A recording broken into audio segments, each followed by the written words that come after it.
Good morning and good morning to everyone. देखिए, brokerages की जो कॉल है वो काफ़ी मिक्स्ड आई है। Hold, buy, outperform, sell तक की कॉल्स आ गई है, लेकिन व्यू जो है वो लार्जली पॉजिटिव ही है। तो शुरुआत करते हैं बुलिश नज़रिए के साथ। बर्स्टन ने आउट परफॉर्म की कॉल दी है, 5000 के टारगेट प्राइस आए हैं। HSBC भी कह रहे हैं कि आप फिलहाल होल्ड कर सकते हैं। 9% का अपसाइड पोटेंशियल HSBC भी देख रहे हैं, 4830 के टारगेट प्राइस उनकी तरफ से। अच्छा, बर्स्टन 5000 के टारगेट प्राइस दे रहे हैं, यानी कि 13% का अपसाइड ट्रेंड में नजर आ रहा है।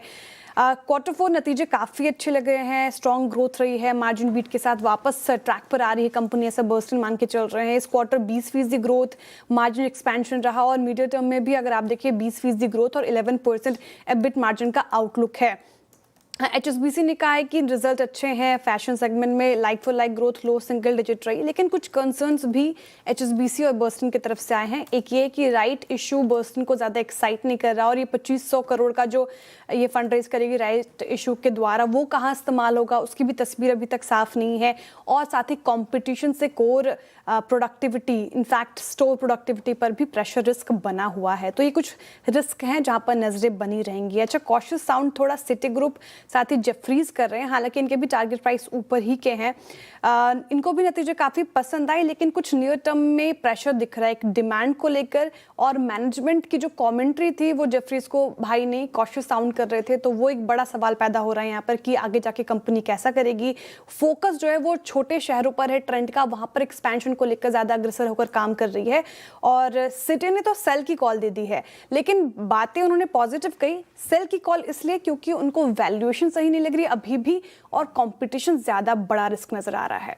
इंटरेस्टिंग है, काफ़ी पॉजिटिव है। इनफैक्ट जितने भी रिपोर्ट आए हैं वो सभी बाई साइड की तरफ है। और टारगेट प्राइस भी देखिए कितना अच्छा खासा बढ़ाया है, 2550 के टारगेट प्राइस, 30% का अपसाइड पोटेंशियल SBI लाइफ में ब्रोकरेजेस को नजर आ रहा है।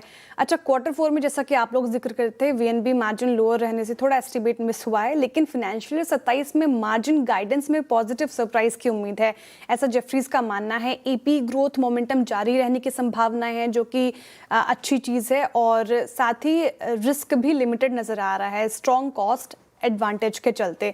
नोमुरा कह रहे हैं कि टफ ईयर के बावजूद ऐसी परफॉर्मेंस इसको सराहना चाहिए। नियर टर्म में 14% के करीब करीब अगर आप बात करें तो ये चीज़ें नज़र आ रही है। अच्छा, और साथ ही शॉर्ट टर्म में मार्जिन प्रेशर के बावजूद SBI लाइफ ने ये ग्रोथ दिखाई है, जो कि ये बताते हैं कि आगे चलकर और अच्छी परफॉर्मेंस रह सकती है।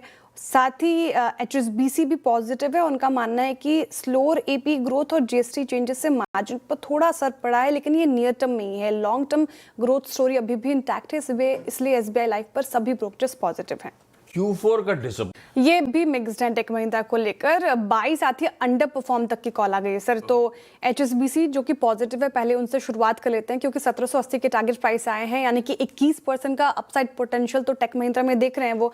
उनका मानना है कि क्वार्टर 4 स्ट्रॉन्ग रहा है, फाइनेंशियल 27 के लिए 15% एबिट मार्जिन टारगेट रीअफर्म किया गया है।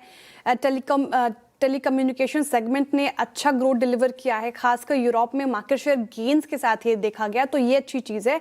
और मीडियम से लॉन्ग टर्म में अर्निंग्स ग्रोथ स्टोरी इंटैक्ट रहने की उम्मीद है, इसलिए वो काफ़ी पॉजिटिव है। लेकिन जेफरीज थोड़ा कॉशियस है, अंडर परफॉर्म की कॉल, 16% का डाउन साइड पोटेंशियल नजर आ रहा है 1225 के टारगेट प्राइस के साथ। वो कह रहे हैं कि रेवेन्यू और मार्जिन तो इन लाइन रही, लेकिन फॉरेक्स लॉसेस के कारण प्रॉफिट मिस हुआ है। रूपी डिप्रिसिएशन से EPS 2 से 3% बढ़ा है, इसलिए उसको उतना महत्व नहीं देंगे वो। डील विंस और मार्जिन इंप्रूवमेंट ये चीज़ें पॉजिटिव है, लेकिन वैल्यूएशन अभी भी प्रीमियम है, इसलिए अंडर परफॉर्म की कॉल। ओके, अंडर परफॉर्म की तो काफ़ी मिक्स्ड व्यू है सारे ही ब्रोकरेजेस का। 22 सभी की कॉल है, न्यूट्रल की भी कॉल है, लेकिन बातें थोड़ी कॉशियस वाली है। CLSA आउट परफॉर्म के साथ 1525 के टारगेट रखे हैं, यानी कि 16% का अपसाइड पोटेंशियल नजर आ रहा है इनको। लेकिन उनका मानना है CLSA साथ HSBC का कि क्वार्टर 4 वीक रहा है, एबिट 6% साल दर साल गिरा है, रेवेन्यू सिर्फ 2% बढ़ा है। जहां केबल्स और सोलर सेगमेंट ने अच्छा परफॉर्म किया, उसके बावजूद कूलिंग सेगमेंट वेदर और डिमांड से इम्पैक्टेड रहा है। और लेकिन एक चीज़ अच्छी है जिसके चलते ब्रोकरेजेस ने 22 की कॉल दी है, वो ये है कि क्वार्टर 1 में बेटर ग्रोथ की उम्मीद है। HSBC ने भी यही कहा है कि काफ़ी वीक रहा Q4 और साथ ही वीक ECD और लॉयड के चलते एस्टिमेट्स कट किए गए हैं। नोमुरा काफ़ी बुलिश हैं, Q4 को स्ट्रॉन्ग बताया उन्होंने और कहा है कि नॉर्मल समर के साथ रिकवरी की भी उम्मीद है। साथ ही मार्जिन्स धीरे धीरे इंप्रूव हो रहे हैं कॉस्ट प्रेशर के बीच, अगर आप ये देखें। हालांकि रेवेन्यू और मार्जिन एस्टिमेट कट किए गए हैं ब्रोकरेजेस द्वारा और EPS 11% और 6% रिड्यूस किया गया है, तो ये चीज़ें रहेंगी फोकस में। लेकिन क्योंकि Q1 में बेटर उम्मीद है ग्रोथ की, इसीलिए फिलहाल बाय की कॉल लंबी अवधि के नजरिए से लीजिए। ABB इंडिया पर नोमुरा की रिपोर्ट है, रिड्यूस की कॉल दी है। कल खबरों में था, अच्छा इनकी जो ग्लोबल पेरेंट कंपनी है उसके चीज़ें आई थी, तो Q1 में कैलेंडर ईयर 26 में ऑर्डर इनफ्लो जो है वो एस्टिमेट से ऊपर रहा है 4,900 करोड़ के आसपास। ग्लोबल ऑर्डर इनफ्लो ग्रोथ अभी भी स्ट्रांग बनी हुई है, जो कि अच्छी चीज़ है। एग्जीक्यूशन और डिमांड आगे भी मजबूत रहने की उम्मीद है, तो चीज़ें अच्छी है। लेकिन क्यों रिड्यूस की कॉल? क्योंकि वैल्यूएशन ABB इंडिया की काफ़ी हाई लगती है नोमुरा को, इसलिए थोड़ा सा यहाँ से और अपसाइड लिमिटेड नजर आ रहा है उनको। परफेक्ट है।